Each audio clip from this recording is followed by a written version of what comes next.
It's week 10, and we'll discuss our favorite plays on the main slate on FanDuel as we prepare a full cash and GPP lineup, and it's all coming up next.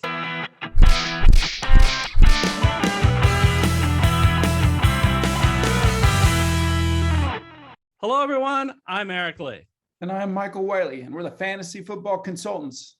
Well, Michael, is this season zooming by or what? We're now into week 10. This is our last week in order for our viewers to qualify for our $200 prize pool free to enter contest, which will occur in week 12, 13, 14, and 15.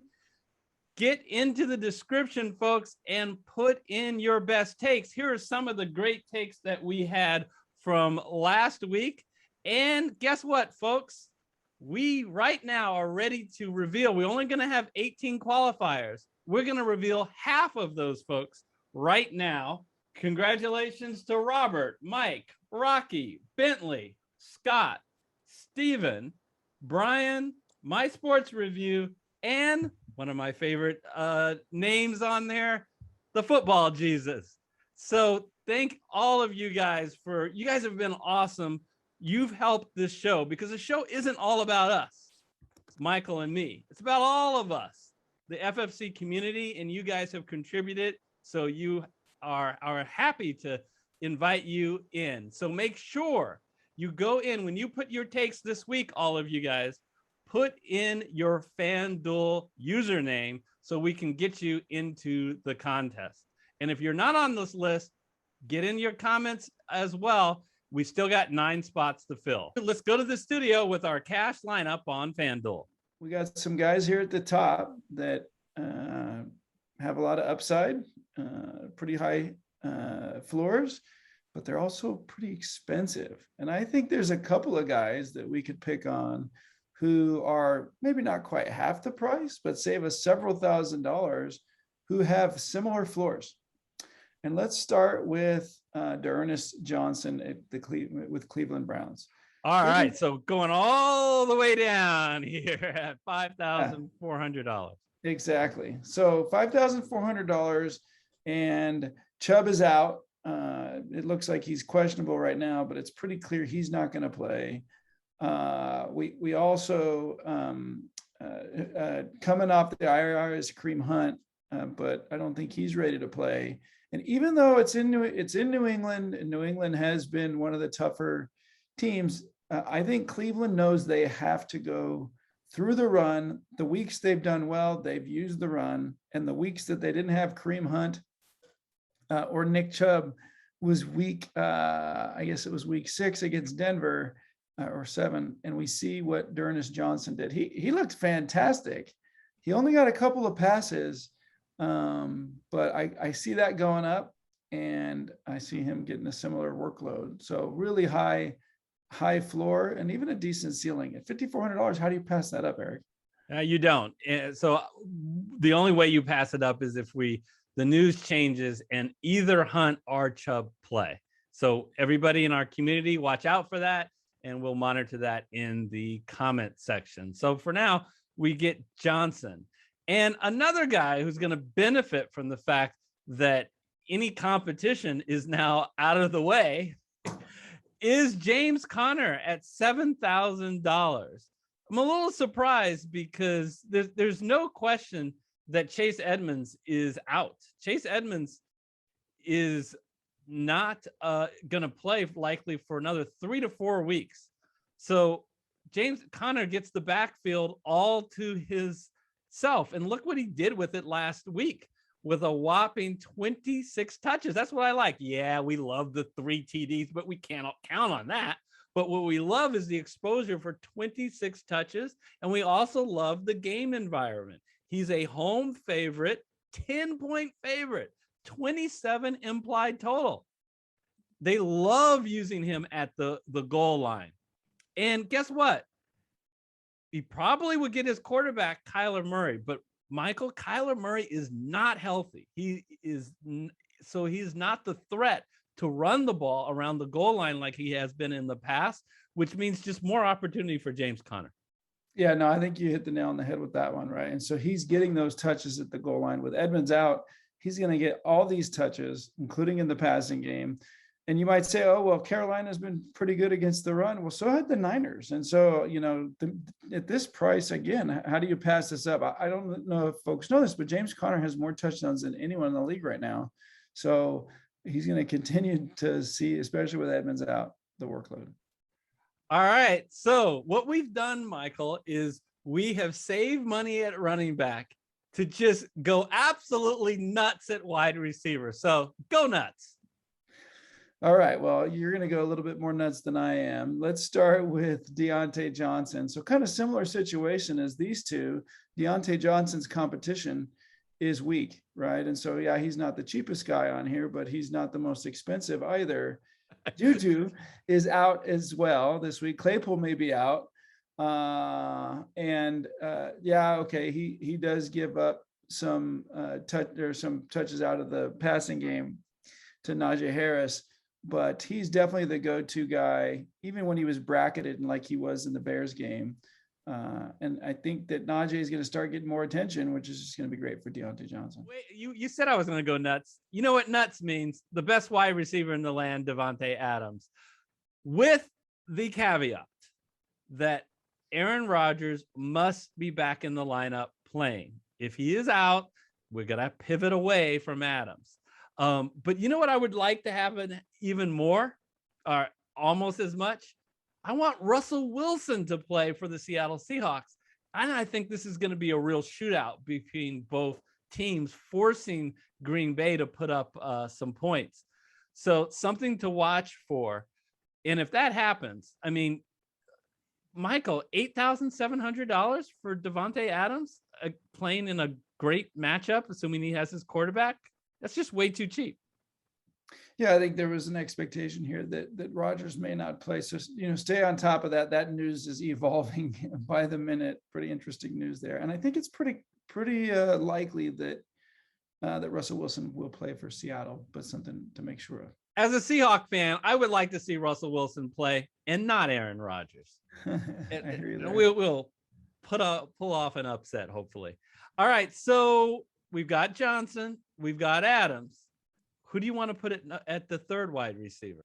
So Keenan Allen draws the Minnesota Vikings this week.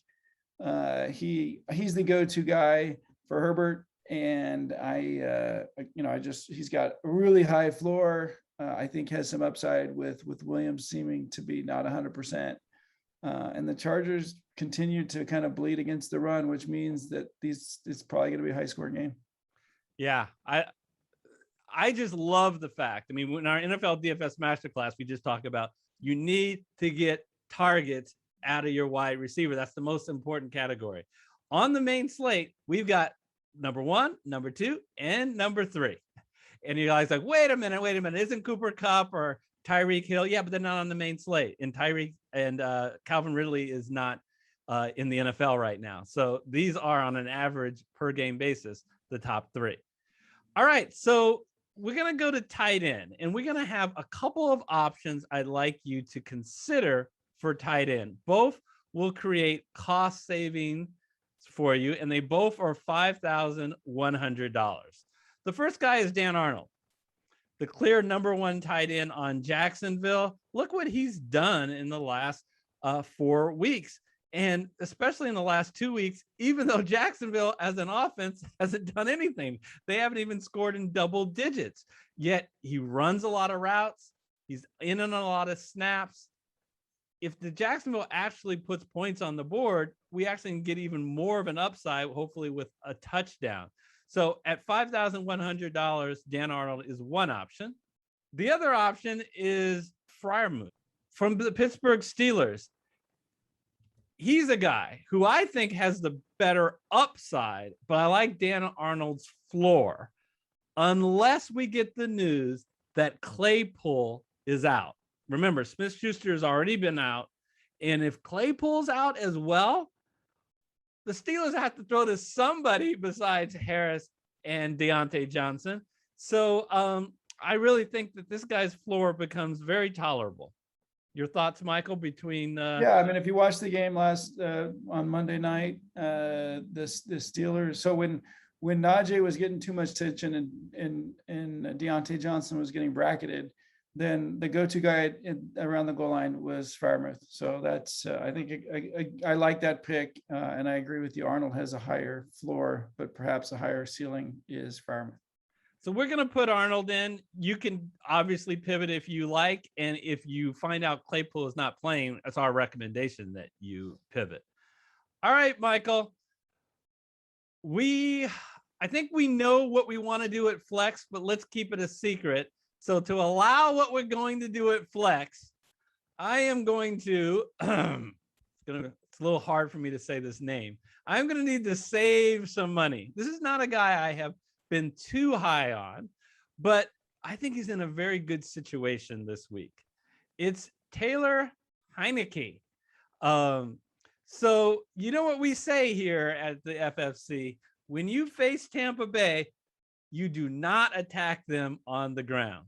Don't start running backs against them. Start quarterbacks and wide receivers because they are successful in the passing game. And because their offense under Tom Brady has been so explosive, game script wise, you're going to have to throw the ball against Tampa Bay. And you can see that there are plenty of games where Heinecke is giving you a decent floor. So at $6,900 and what we can do with that savings, we're going to put Heinecke in the game. Yeah, let's be honest. That's what's driving this decision here. I mean, I agree with the assessment of the Tampa Bay situation. Sure would be nice if Fitzpatrick was playing this week, but it appears that he's not.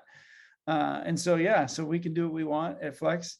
And look at the other guys, Michael, who are around his price. If you decided you wanted to pay down, Sam Darnold, Baker Mayfield, you already said how Cleveland's in it to run the ball. That's what they want to do and control the clock.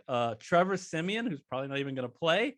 Ben Roethlisberger. I mean, one other option, if you just can't stand Heinecke, is where is Taysom Hill on here? Oh, it looks like Taysom Hill is more. Yeah, he's up here at 7,300. Yeah. So, for $6,900, we think that it's all right.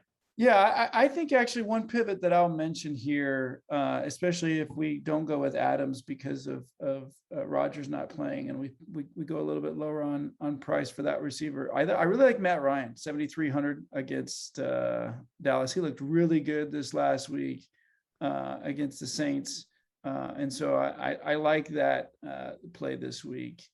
For just a few $100 more if we get the savings. But again, we got to have the savings to do what we're going to do at flex. So I'm happy to go there now. All right. And you're stretching the definition of pivoted. You picked a player that's $400 more than Heinecke, but I hear you. All right. So what are we going to do? We have $12,300 and a defense still to pick. So we can spend some money at the flex. So, I mean, potentially we could even go at the very top here, but I don't want to go at the top. I want to go with the guy who historically puts the most fantasy points up now that he's hopefully 100%, and that's Christian McCaffrey at $9,000. Yes, that sounds expensive, but it's not McCaffrey like cost because usually he's up in the $10,000 range.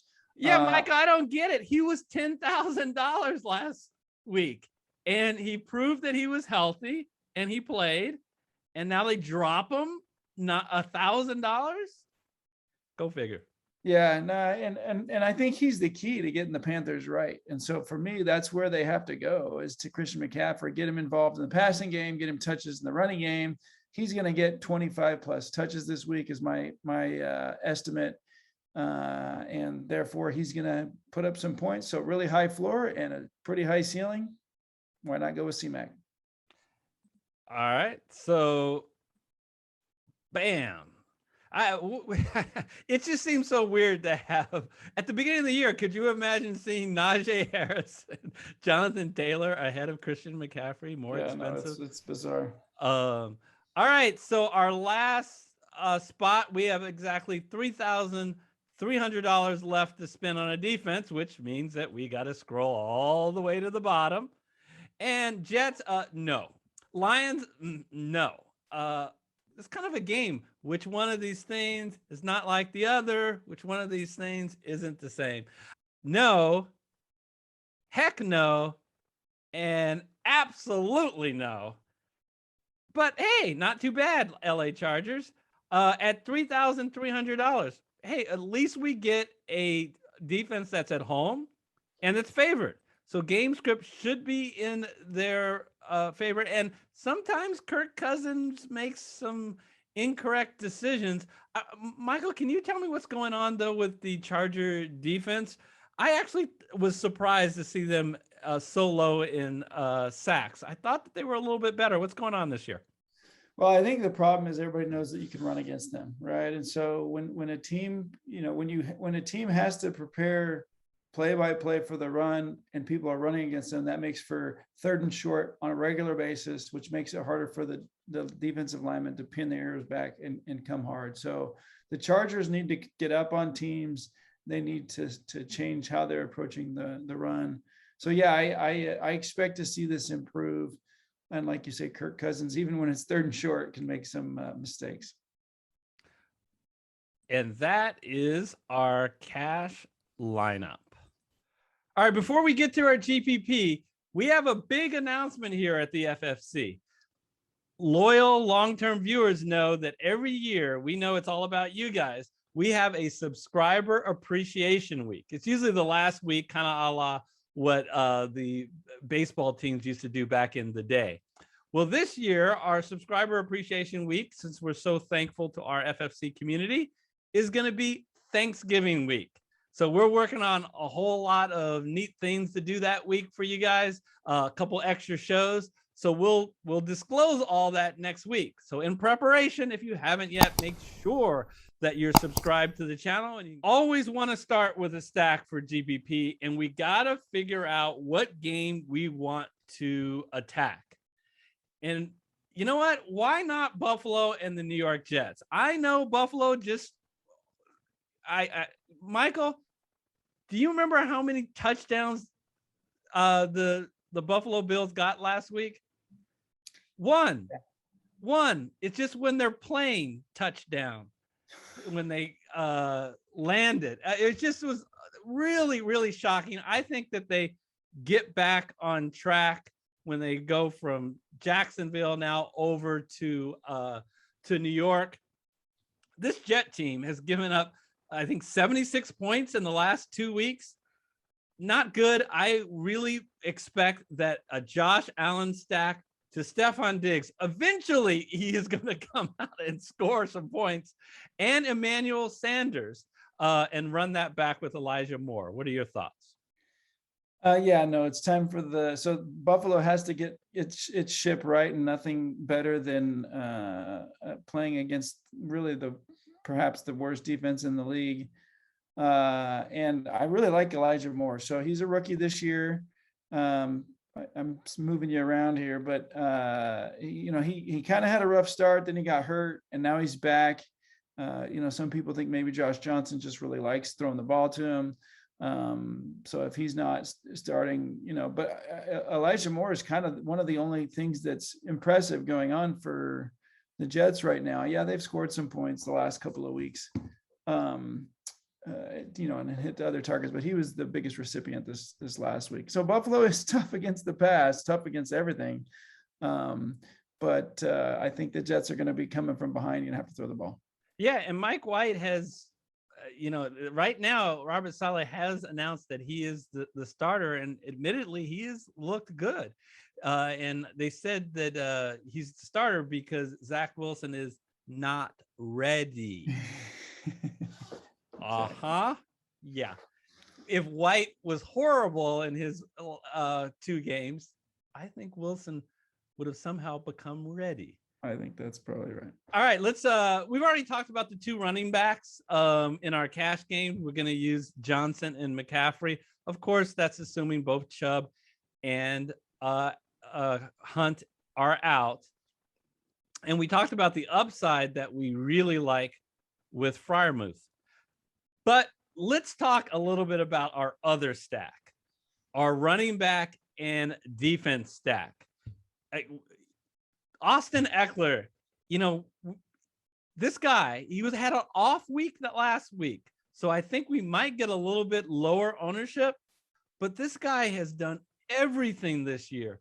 Huge ceiling because he combines the fact of being a goal line back and a back that gets heavily involved in the passing game in a game that we think could be high scoring, at least on LA side.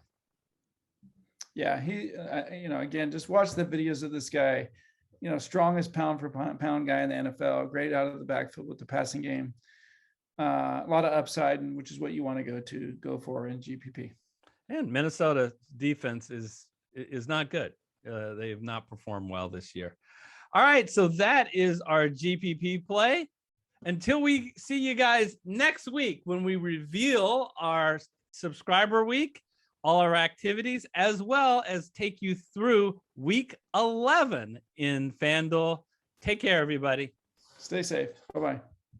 Check out these 2 videos that are on the screen in relation to DraftKings and another video we think you'll enjoy.